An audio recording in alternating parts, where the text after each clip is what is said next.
এটা আমরা লোক পরিবর্তন করেছি না, যে আমরা যে প্রার্থীগুলো বাছাই করেছি এটা আমাদের প্রাথমিক সিলেকশন। প্রথমত হচ্ছে আমাদের প্রার্থী বাছাই প্রসঙ্গে আমরা একাধিকবার গণমাধ্যমে কিন্তু আমাদের বক্তব্য রেখেছি। আমাদের সম্মানিত আমির জামাত তার গণমাধ্যমে বিভিন্ন সময় বক্তব্যে চেষ্টা করেছেন যে আমরা যে প্রার্থীগুলো বাছাই করেছি এটা আমাদের প্রাথমিক সিলেকশন।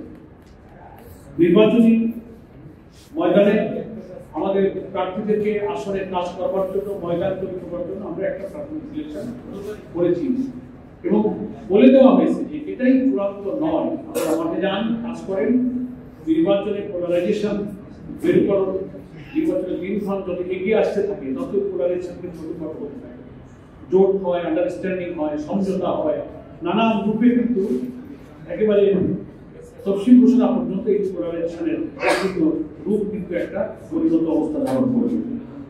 তো আমরা যে সমস্ত নির্বাচনে যে সমস্ত দলের সাথে সমঝোতায় যেতে রাজি হয়ে যাব তখন খুব ন্যাচারালি তাদের জন্য আমাদের অনেক আসন ছাড়তে হবে। তো যে আসনগুলো আমরা ছাড়বো এই 300 আসনটাই কিন্তু আমাদের ছেড়েছি। ফলে আমরা প্রার্থীদেরকে বলেছি আপনারা মাঠে কাজ করুন, মাঠ আমরা তৈরি করব। তারপরে সমস্ত অবস্থা যখন পরিবর্তন লাভ করবে, পোলারাইজেশন, নির্বাচন, দৃষ্টিভঙ্গি, পলিসি, সমঝোতা, আলাপ আলোচনা, অ্যালায়েন্স সবকিছু কার্যক্রম সম্পন্ন হওয়ার পরে আমরা নিজেরাও ময়দান স্থাপন করছি। ঘোষিত আসনগুলোর মধ্যে ময়দানের অবস্থা, প্রার্থীর অবস্থা বিবেচনায় আসন পরিবর্তন হতে পারে। এটা আমাদের সম্মানিত পার্লামেন্টারি বোর্ডের যিনি সভাপতি আমির জামাত এটা বলে দিয়েছেন। ফলে আমরা মাঠে কাজ করছি। শেষ মুহূর্তে এসে চূড়ান্তভাবে কেন্দ্রীয়ভাবে একটা অফিসিয়াল ডিক্লারেশন হবে, সেটি হবে আমাদের চূড়ান্ত তালিকা।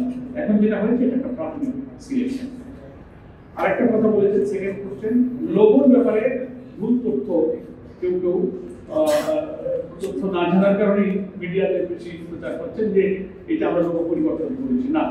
আমিও গণমাধ্যমকে বলেছি, আমাদের অনেক নেতৃবৃন্দ, আমাদের ডক্টর আজাদও বক্তব্য দিয়েছেন, অনেক নেতৃবৃন্দ বক্তব্য দিয়েছেন যে আমাদের যে লোগোটা আপনারা সেদিন একটা বিদেশি ডেলিগেশনের সামনে আলোচনায় আমাদের সম্মানিত আমির জামাতের যে কার্যালয় আছে করা, সেখানে তার পক্ষে যেটা সন্নিবেশিত করা হয়েছিল এটাকেই আমাদের লোগো বলেই অনেকে বিবেচনা করেছেন। এই বিবেচনা করাটাকে আমি দোষণীয় মনে করছি না, কিন্তু আমরা ব্যাখ্যা দিয়েছি যে আমাদের এই লোগোটাই চূড়ান্ত লোগো নয়, আমাদের লোগোটা পরিবর্তন করার সিদ্ধান্ত হয়েছে। এটা ঠিক, আমরা একটা নতুন লোগো আমরা তৈরি করছি। 3-4টা লোগো ডিজাইন নিয়ে আমাদের মধ্যে অলরেডি একটা আলোচনা হয়েছে এবং কিছু কিছু লোগোকে আমরা এডিট করে একটা চূড়ান্ত জায়গায় সর্বসম্মত সিদ্ধান্ত আমাদের ডিসিশন মেকিং ফোরাম আছে, অ্যাপেক্স বোর্ডে আছে, সেখানে এই লোগোটা চূড়ান্ত হবে। যেটা আপনারা দেখেছেন যেগুলোকে আমরা একটু প্রস্তুত করছিলাম এক্সপেরিমেন্টাল ভাবে, পরীক্ষামূলকভাবে ওই লোগোটা ওই দিন মেহমান এসেছিলেন, জাস্ট ডেকোরেশনের সময়টা একটু সিলেক্ট করে দেওয়া। That is final logo. এই পরিবর্তনটা কেন? পরিবর্তন সংগঠনের অনেক দৃষ্টিভঙ্গি থাকতেই পারে। আমরা সেটা যখন চূড়ান্ত লোগো অফিসিয়ালি ঘোষণা করবো তখন তার ব্যাখ্যা আমরা করবো।